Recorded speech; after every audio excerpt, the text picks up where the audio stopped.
Assalamualaikum warahmatullahi wabarakatuh. Perkenalkan, nama saya Ira Safitri. Saya dari kelas 1C Prodi PAI.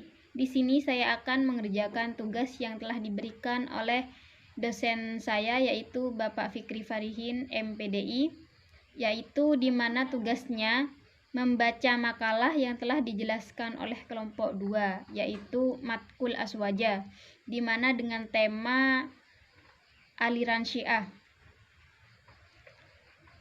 Baik, bismillahirrahmanirrahim. Alhamdulillahirabbil alamin wa bihi nasta'inu ala umurid dunya waddin. Wassalatu wassalamu ala asrofil anbiya'i wal mursalin sayyidina wa maulana Muhammad, amma ba'du. Yang saya hormati yaitu Bapak Fikri Farihin selaku dosen pengampu kami kelas 1C Prodi PAI. Dan tak lupa pula yang saya hormati teman-teman saya dari kelas 1C Prodi PAI. Pada kesempatan kali ini saya akan menjelaskan ulang yang telah dipresentasikan oleh kelompok 2, yaitu Matkul Aswaja, yang mana menjelaskan tentang aliran Syiah, di mana di situ menjelaskan tentang pengertian Syiah, dan yang kedua sejarah-sejarah Syiah, asal-usul kelompok Syiah, akidah dan ajaran Syiah, dan kitab hadis Syiah. Baik, untuk yang pertama yaitu saya akan menjelaskan mengenai pengertian Syiah. Secara etimologi, kata Syiah dalam bahasa berarti pengikut atau pendukung. Secara terminologi, Syiah mengklaim sebagai para pendukung Imam Ali bin Abi Thalib. Mereka berpendapat bahwa imamah merupakan hak Ali bin Abi Thalib yang telah ditetapkan berdasarkan nas Al-Quran maupun wasiat Nabi, baik secara eksplisit maupun implisit. Mereka meyakini bahwa imamah tidak akan jatuh ke tangan orang lain selain keturunan Ali bin Abi Thalib. Dan jika jatuh ke tangan orang lain, maka hal itu disebabkan karena kezaliman orang tersebut. Mereka juga berpendapat permasalahan imamah bukanlah merupakan masalah kemaslahatan umat yang diperoleh dengan cara pemilihan umum, tetapi merupakan permasalahan pokok dalam agama Islam, rukun ad-din, yang tidak mungkin disembunyikan dan disepelekan oleh Rasul-Rasul Allah ataupun diserahkan kepada para umat. Adapun yang kedua yaitu asal-usul kelompok Syiah. Muhammad Abu Zahra berkata, Syiah adalah kelompok terlama yang lahir dalam politik Islam. Ibnu Hisham menjelaskan dalam kitab Asy-Syirah An-Nabawiyah, sesungguhnya bangsa Arab terbagi menjadi kelompok Sunni dan Syiah.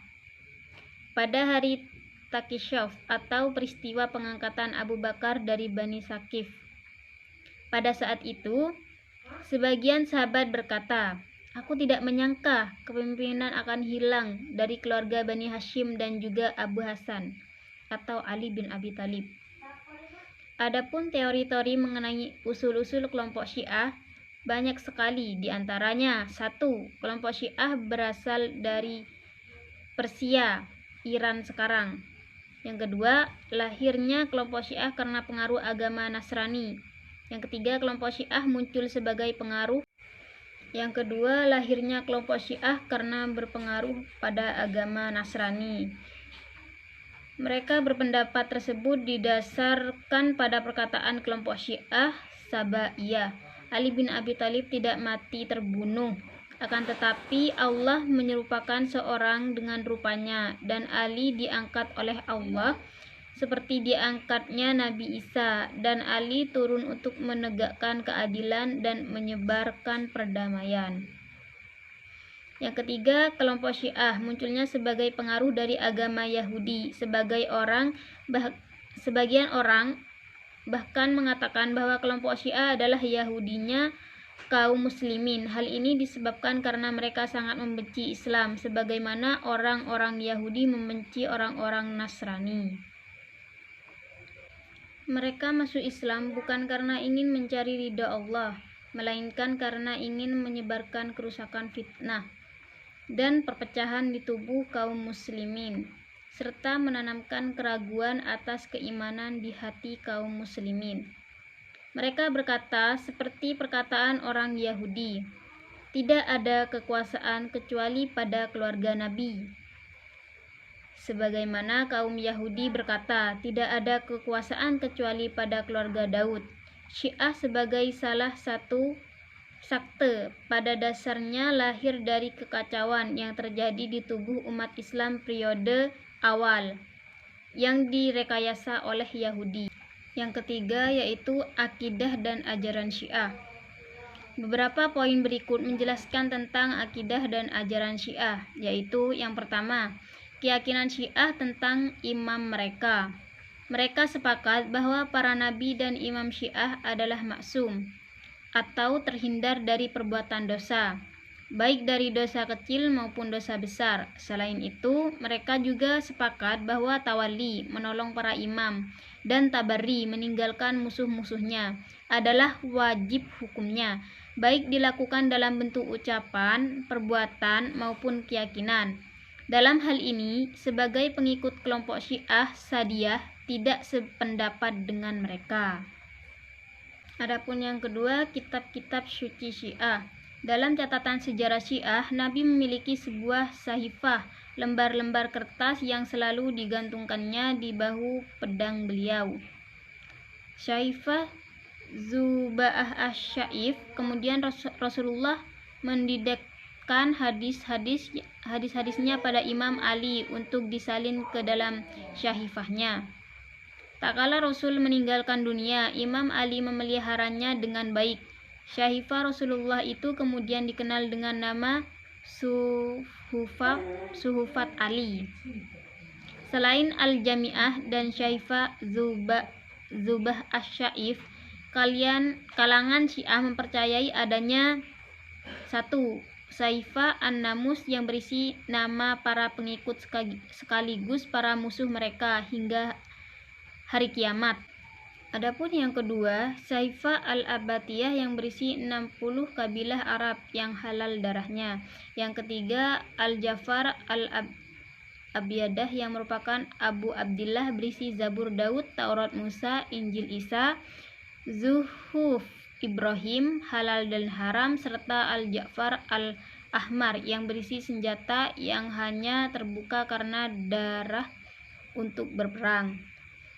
Yang keempat, Mushaf Fatimah yang menurut mereka tidak ada di dalamnya satu ayat pun dan kitabullah. Yang ketiga, kitab hadis Syiah. Keempat kitab hadis yang merupakan rujukan utama Syiah setelah Al-Quran itu adalah sebagai berikut. Yang pertama, 1. Al-Kahfi. Kedua, Malla Yadruhul. Yang ketiga dan keempat, Tahzib Al-Ahkam dan Al-Istibsar. Adapun kelompok-kelompok Syiah menurut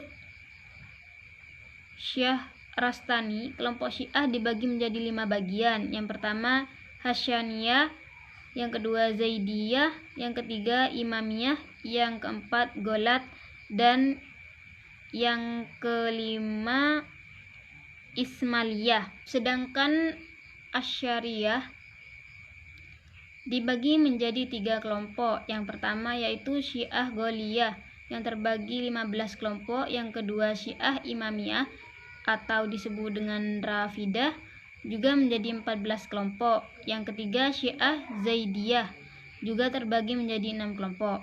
Ada beberapa hal yang disepakati oleh kelompok Syiah, diantaranya masalah pengangkatan imam atau khalifah di masa Rasulullah. Menurut mereka, pengangkatan khalifah sudah ditetapkan dalam Al-Quran dan hadis, atau dengan kata lain telah ditentukan oleh Rasulullah SAW.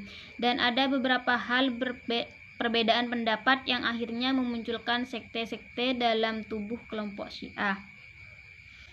Mungkin itu saja yang dapat saya jelaskan, atau tugas membaca makalah dari kelompok 2 yang telah dijelaskan tadi. Tugas membaca makalah yang telah diberikan oleh Bapak Dosen Fikri Farihin. Mohon maaf untuk segala kekurangan. Akhir kalam, wabillahi taufiq wal hidayah. Wassalamualaikum warahmatullahi wabarakatuh.